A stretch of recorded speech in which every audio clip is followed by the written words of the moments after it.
What is the situation with Scott McTominay after last weekend, and with Palace in mind, are there any players going to be back? Scott, we think he didn't train so far this week, but I expect him back in training on Saturday, and then we have to see up to the game if he is 100% available or for part in the game. And also after the game we had an issue with Bruno, so he is a doubt for Monday, but he will fight to get also in this game. You know, all Bruno, he will never rule him out for any game, so he's giving his best to be available. And then Johnny Evans returned today in the team training, and if he and then tomorrow we are off, and then we have 2 days up to the game. Martial as well, we saw him training. He was partly in the team training.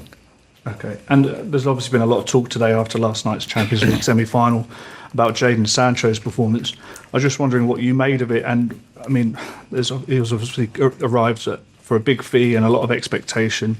Things haven't gone to plan. Is there a chance he can work his way back into your thoughts, your side? So let's see this. Yesterday he played very good, and we talked more about it. He's a very good player, and yesterday he showed why Manchester United bought him. He showed also that he represents a high value for Manchester United, so which is good. And so I'm happy for Jadon with his performance from yesterday, and we will see what's going to happen in the future. Erik, you said last week that you would probably have a chance to talk to Jason Wilcox this week. Have you done that? And are you now putting together the kind of structure and the plan and the site for next season? No, I didn't say I had a chance. No, definitely. We talk every day from now and from last week. So in a very short period, we have to build an intense relationship, and we are working on it now. And of course, a plan. We had a plan already before he stepped in, but of course we have to get aligned with it. So, and that takes time. But at the same time, we don't have so much time.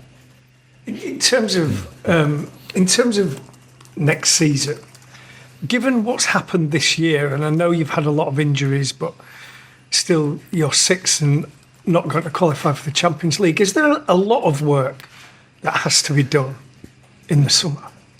It always has a lot of work, and yeah, it sounds a little bit like well, it's normal, but it is normal that when you go in a transfer window, but the injuries have a big impact. So we know also we are still below the levels from the expectations that Manchester United has. So we have to catch up. And I'm now going into my fifth window. I think 2 windows were quite okay. 2 windows we missed. And we have to make new improvements into this summer. But also there is a base in this squad, which is very good. And yeah, definitely the injuries have a big impact on our season. Erik, obviously the result last night confirmed that United can't make the Champions League now, but how important is it to ensure that you are in European football, and how much of a difference does that make to some of the work that you've just been talking about? It's of course it's important, but we have 2 opportunities, and that is one over the league and one in the FA Cup final. And when you look at the work for next season, to be in the Europa League, to be in the Conference League, how much a difference does that make in your mind to the players you can attract, the budget that you'll have to play with, all that side of it? Definitely it will have an impact on the budget, but I'm sure Manchester United is a very attractive club to play for. So many players will be very pleased and be very happy to play for Manchester United, I'm sure. Just looking ahead to Monday, the Crystal Palace fixture. Oliver Glasner's had quite a significant impact at Selhurst Park. What have you made of the start that he's made, and is he a manager that you've tracked previously with the work that he's done? It's totally different, yeah. Totally different style of play. Thank you. Listen.